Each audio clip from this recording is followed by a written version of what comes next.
siempre he sido un curioso del castrismo, porque crecí con él, porque a mi generación le dio muy duro. Soy Marielito, somos escoria, y eso en lenguaje castrista es siempre un honor.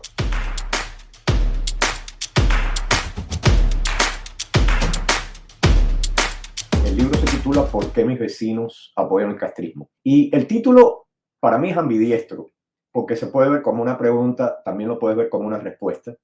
¿Por qué mis vecinos apoyan el castrismo? O ¿por qué mis vecinos apoyan el castrismo? Y entonces la pregunta no es la causa del asunto, la pregunta lo que refleja es un poco la estupefacción ante el asunto, la maravilla, ¿no? Ante el asunto. No hay nadie que rechace el castrismo que no se haga esa pregunta. No puede ser. ¿Por qué? Porque ha durado demasiado. Por otra parte, la respuesta es muy incómoda porque hace un examen desapasionado de la historia que nos concierne y también de nuestra cultura.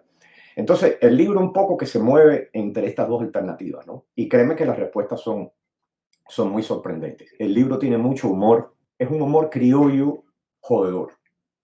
No es un humor académico, que suele ser un vómito, ¿bien? El humor que yo estoy tratando de trabajar aquí es el humor de un personaje que yo conocí en mi niñez que se llamaba Lucho.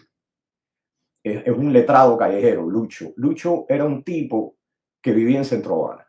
Te estoy hablando del mismo centro, corazón de La Habana, Zanja y Galeano, que eso es un cuchillo famoso, porque había un solar que es un microcosmos de Cuba, de la Cuba de los 70, que se llama el Solar Salaya. Bueno, Lucho se sentaba en las escaleras de un edificio que es el edificio Mowry, que después le decían el edificio de la Singer. Tremendo edificio, una gran arquitectura. Es un edificio de principios de siglo. Y la Singer llegó ahí en los 40. Bueno, lo primero que te decía Lucho es: soy viudo, alcohólico y casi un abogado. Nunca me olvido de eso. Y es el humor de este tipo el que yo trato de llevar, ¿no? Un poco al libro. Otra cosa con Lucho, la primera vez que oí el nombre Ortega Gasset, se lo oí a Lucho. Fíjate. En fin, ese humor está presente en el libro, de manera que leer el libro es pasar un buen rato. Uso mucho la gastronomía porque para mantenerme he tenido que cocinar.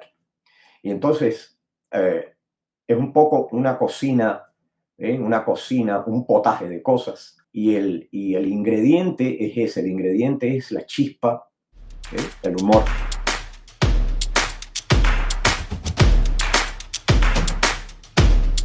¿De dónde viene esto? Bueno, yo siempre he sido un curioso del castrismo, porque crecí con él, porque a mi generación le dio muy duro. Soy Marielito y es la penúltima ola del exilio. Somos escoria y eso en lenguaje castrista es siempre un honor. He sido siempre una gente curiosa por los discursos del FIFO. Son cientos de peroratas, algunas peores que otras, pero siempre es representante de la esencia del castrismo. Y detrás de las monsergas, la gran protagonista revolucionaria es lo que yo he llamado la voz. Es un personaje que es recurrente en este libro. Vengo escribiendo del castrismo desde el 2005, cuando empecé un blog que se llama Tu Miami, que es un pionero en la blogosfera cubana y con muchos colaboradores. Entonces empecé a tirar cosas sobre el castrismo y me di cuenta que a la gente eso le gustaba. Y quizá le gustaba no tanto el tema, sino la manera de enfocar el tema, ¿no? Y por ahí he seguido, siempre un poco con una curiosidad con el castrismo que tiene que ver con nuestra historia y, en el caso mío, entender el Castro que llevo dentro.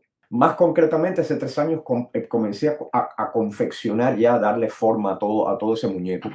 Después de la muerte del FIFO, por supuesto, mucho más, hasta que llegamos al 11J.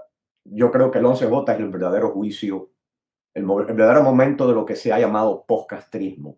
Postcastrismo puede haber dado señales desde antes de comenzar, pero el verdadero comienzo creo que es ahora, ¿no? El libro se divide en 2 partes. La primera parte no es necesariamente del castrismo nuestro, sino del castrismo como un concepto ideológico que trasciende la isla.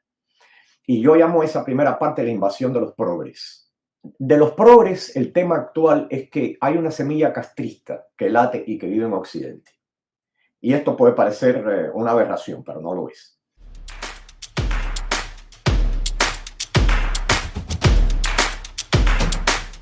Toca los primeros puntos fundamentales de esta ideología que yo llamo ideología progre. Entonces, el lector va a encontrar en esta primera parte algunos de los temas más álgidos del momento: la teoría identitaria, la masculinidad tóxica, el catastrofismo climático que nunca llega, la interseccionalidad de las paralelas, el privilegio blanco, la intolerancia como arma política, el racismo aversivo, en fin, todos los tópicos que pueden entrar dentro de este concepto general metaideológico que yo llamo castrismo. ¿Sí? ¿Y cuáles son las tres cosas que tiene que tener ese castrismo? Tiene que tener el robo del usufructo, la legitimidad de la mentira como verdad, la felicidad como un futuro siempre postergable. Estos tres puntos yo creo que son fundamentales para el castrismo, y eso fue lo que usó la voz, el FIFO, para meternos el cuento. Y funcionó. La segunda parte del libro ya es propiamente el castrismo nuestro. Hay dos ensayos seminales en el libro. Uno se llama La miseria del castrismo y el otro da título al libro, ¿Por qué mis vecinos apoyan el castrismo? Creo que es una exploración distinta a la exploración tradicional que hacen los cubanólogos. Y la técnica en este caso consiste en encontrar la verdad en la última capa de la negación. La primera negación es fácil: yo no soy castrista. Pero la segunda negación es negar eso. Y en la negación de esa primera negación es donde comienza el lío, el potaje, el mejumbre. Y entonces, un poco examinar cómo el castrismo se sigue reciclando. Podríamos hablar de 4 castrismos. El castrismo primero, antes de Castro, tú sabes, AC, antes de Cristo, antes de Castro. El segundo, el después de Castro. Y ese segundo, después de Castro, tiene, yo creo que 4 fases, del 59 al 68, que es la gran ofensiva revolucionaria, que es el gran desastre cubano y un gran crimen que se cometió. El del 72 al 90, ya después entramos en el 4, que es la cuarta y actual, que es el castrismo ya sin Castro, que es cuando comienza el comienzo del postcastrismo. Pero el postcastrismo yo creo que verdaderamente empieza en el 11J. No hablando propiamente de la desaparición del sistema, sino del castrismo como una propuesta ideológica. Hay otra encarnación del castrismo, que el exiliado la conoce muy bien cuando el exiliado te espeta: oye, eres un castrista. Y siempre culpábamos al exiliado de ser un intolerante. Y puede ser, ¿bien? Puede ser que dentro de otra época, gente que venían después, a veces yo veía a esos exiliados de los 60 un poco intolerantes, ya no, fíjate.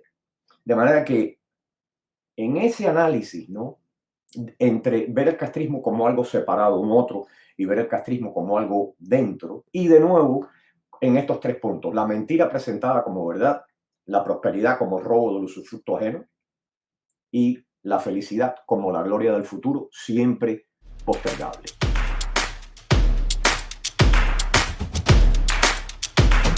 Tiene su alma el líder, también tiene su barba, tiene la voz, el aparato ontoteológico, fonador, soplo de timbre, glotis vibrante, laringe bramante con frecuencia modulada para la imagen televisiva, revolución en señal amplificada, repetida, asimilada e imitada. La voz, el altavoz, viva novela, escritura sonora, caja de resonancia, zumo de lengua estofada con dientes y con barba, linimento para la masa doliente, nota que no colma el vaso, gota que no merma, hercúlea esperma.